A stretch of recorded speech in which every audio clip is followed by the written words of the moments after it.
FX Impact Titanium Barrel Mod. In the kit, you're going to get a 700 or 600 or a 380 for the Dreamline, 300. I think I have 350s also. But you're going to get your barrel. I'm going to say start here and pull. Piece of tape. In here is going to have your schematic from FX.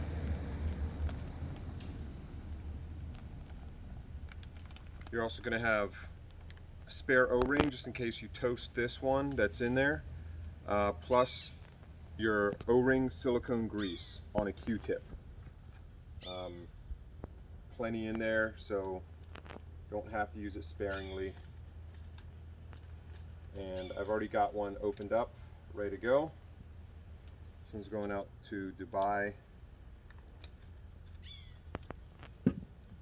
Okay, so tools you're going to need: a torch or a torch lighter,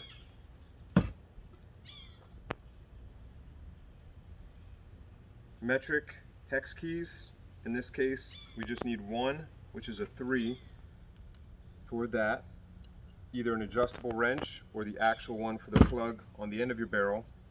And I like to use a set of vice grips and oven mitt. So step 1, I like to just remove the suppressor, make the barrel a little easier to manage. I've pre-loosened everything on this, so you might run into some issues, or not issues per se, but you might run into some tightness that you need to work out. On the end of mine, I have the DonnyFL adapter that's on my Shroud pretty good. But again, I just unscrew my plug, or my grub screw, pull the stock barrel kit out, and just quickly, this is the FX Impact X with the power plenum kit, and internal has the Slug kit. I shoot a 30, so I don't have the pellet probe installed, but it works. Okay, next step. The way that I did this initially to get the shroud off, I gripped this as hard as I could, and I just kept in jerking motions unscrewing this the first time to get it loose. Since then, obviously, it's much easier to do, and all I have to do is just untwist it. But you might need to stick it in a vise, piece of rubber, vice grips, or adjustable wrench.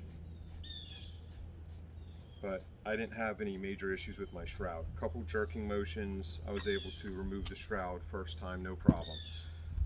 Again, on this, you've got the DonnyFL adapter. All this is loose right now. So to start, you want to get your plug out.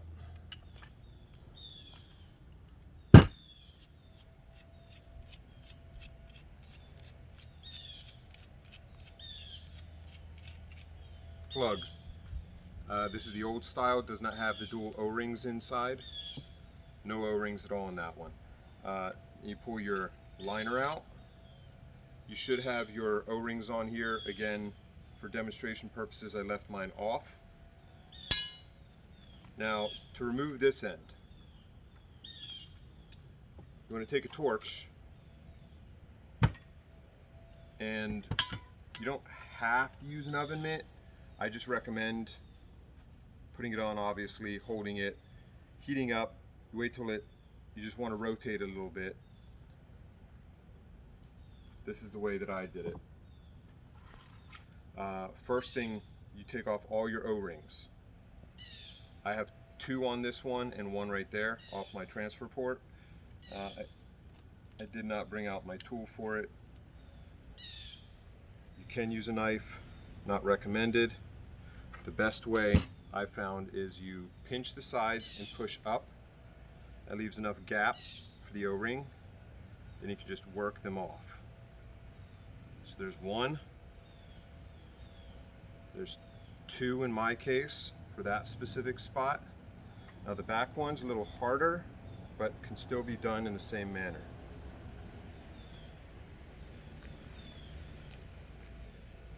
So again, I'm pushing, it creates a little bit of slack, enough to get my fingers in there to work it off. All right, now internal of this, you have your transfer port, and then you have this adapter piece. There's one O-ring right in here. I've toasted the first one and never one after that. It was just too much heat. So the amount of heat that I apply is this.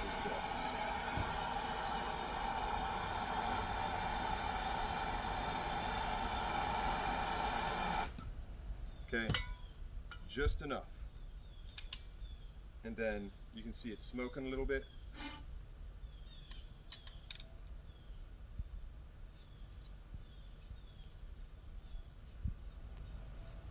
Just enough to break the LocTight. It should come off fairly easily.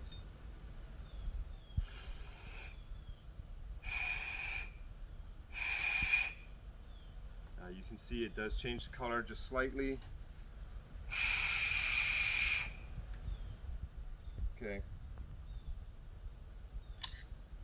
You also have an O-ring in the back of your transfer port in here. I generally don't heat it up enough to break that, but you would just take your new barrel liner, or excuse me, barrel carrier, and you're going to have M13 by 1 on one end, and you're going to have 1/2 inch 20 on the opposite end. By looking at it, you'll see one is a finer thread than the other, and it should screw on very, very, very easily. Just thread right in. If it doesn't, don't force it. You could have stuck it in the wrong end. Again, I'll put it in the wrong end. You can see it might thread one thread, but it does not go.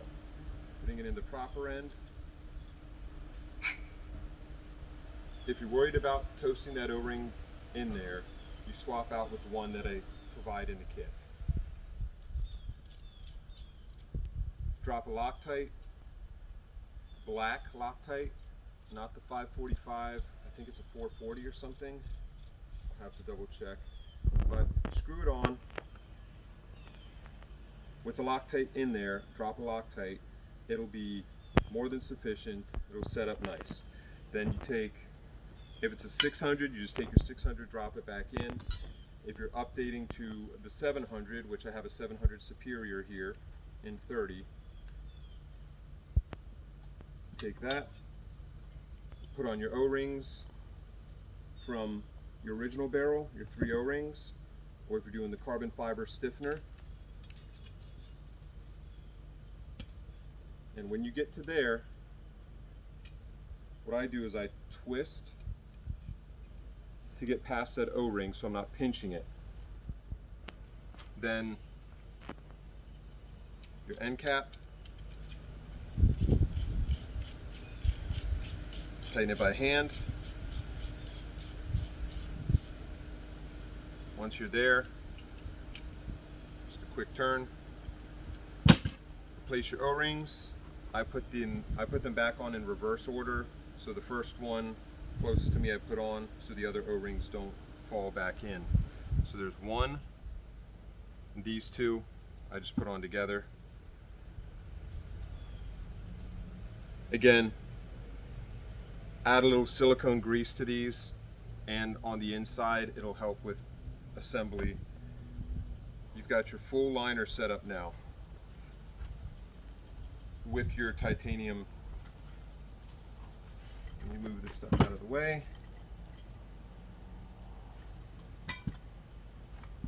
Just put this back.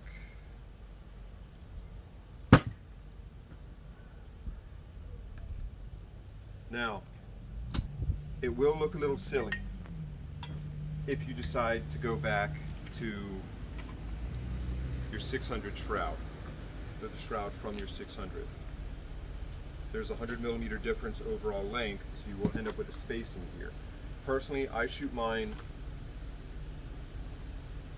with an Emperor without this shroud right now, but I'm also making these shrouds in titanium, and those will be ready next week.